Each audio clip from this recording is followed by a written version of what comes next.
I think I have a knack for telling stories. Perhaps telling other stories better than I do tell mine. I'm not mad at that. In actual fact, I'm honored. I think to sit in front of someone and be present, attentively listen, to create dialogue,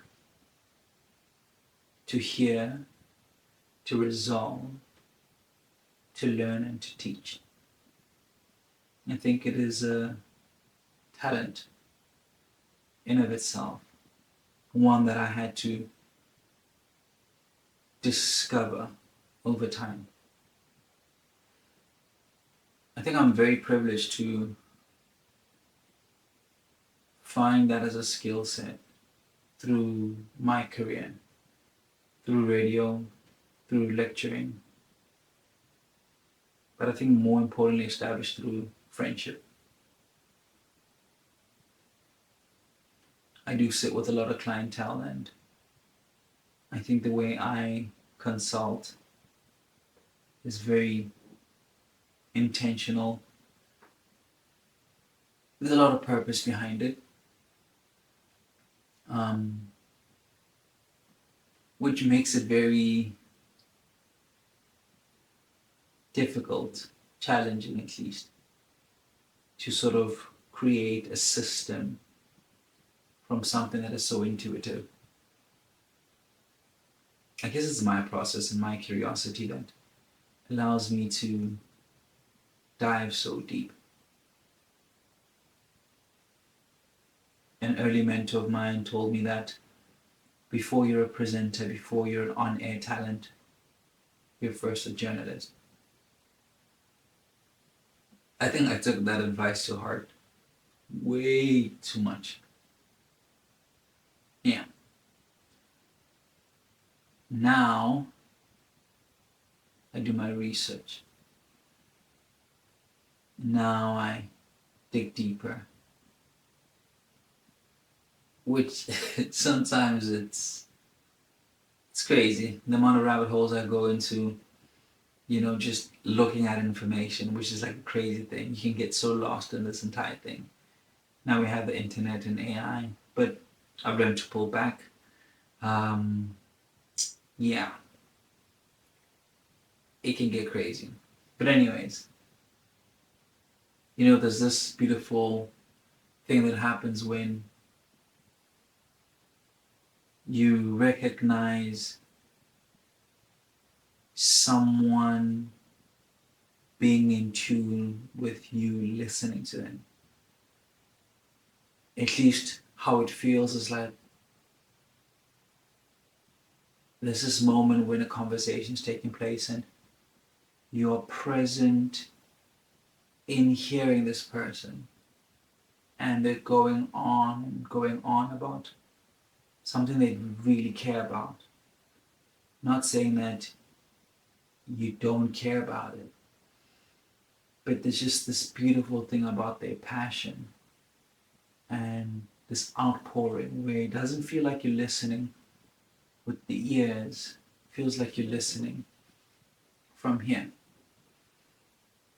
And I think once I understood that, I started writing from an interesting place. I'm still stacking up some of my skill sets, especially film has become my new vocation. And yeah, really loving it. And I think when we're bringing in the music now with the writing and all the other trades and we start putting them together, we're gonna create something special. Can't wait for that day. But for now, articles are my main point of entry. I use the written word as my entry point, my tool of trade, how I approach you. It's an offering, at least. There's so many brands that I want to talk to, and before I can even say anything, I'm like, what can I offer? The least is publicity. At its bare minimum, I guess that's what I'm providing.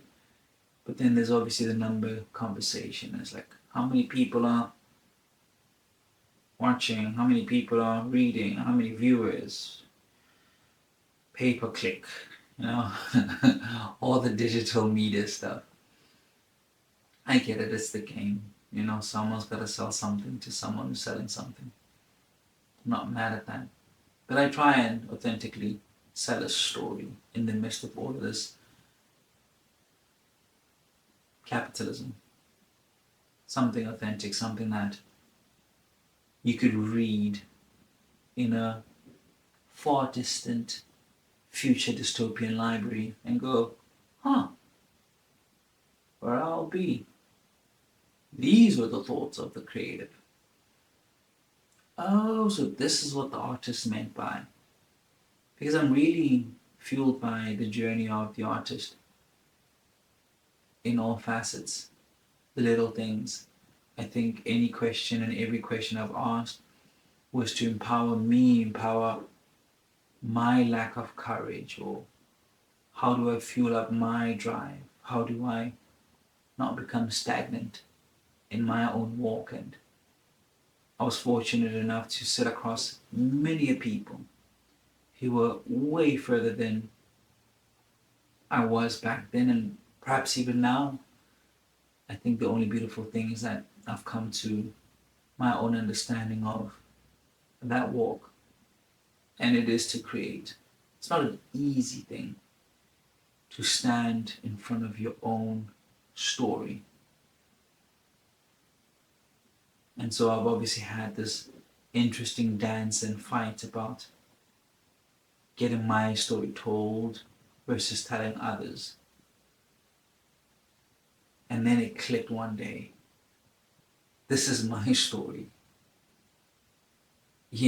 Storytelling is my story. And I was like, what? Damn, I love telling stories. And I think once I discovered that, it just made everything so much simpler. Now, I rush to tell the best story I can.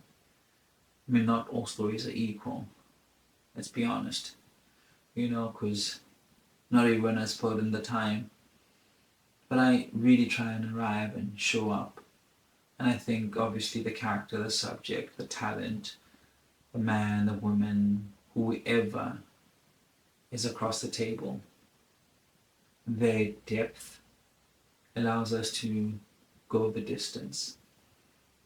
I'm building a team, and each person has their own style, and I often play the editorial role of showcasing and guiding, and I'm learning not to overstep and overimpose my style, but I do offer my skill set and expertise, and I do challenge, which is very important. I don't think I'm waiting to be called the writer. I am one. I'm an author. I think writing a book is the next thing, and that's not to say I told you so. That's just for me. That's just generally the next step. I told myself I'm going to be consistent in writing articles. I battled for quite some time to get to this particular point where we're writing on a weekly. I'm happy. I'm happy about the stories we tell. I think that's the beautiful part about it. It's our little culture that we're creating, becoming the custodians of today's world, telling the time, being the poets. The timestamp is important. Yeah. I think we're going to look back at this monologues and dialogues and everything analog and not analog, and just say, I'm glad I captured that. I'm glad I didn't let that moment not be just that moment. And I know that feels very disingenuous, but I think it's important. I think that little Polaroid, that little scribble, that little note, that memory bank is important for human beings. And then when you go back and you watch that, read that, listen to that again, an emotion is evoked, as if you were in that present time and moment again. So I hope that's what we achieve with these words.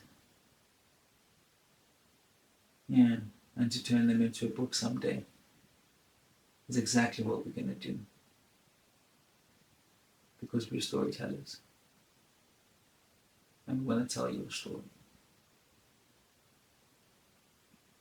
So, with that being said, Stagnot, my friends. Stagnot.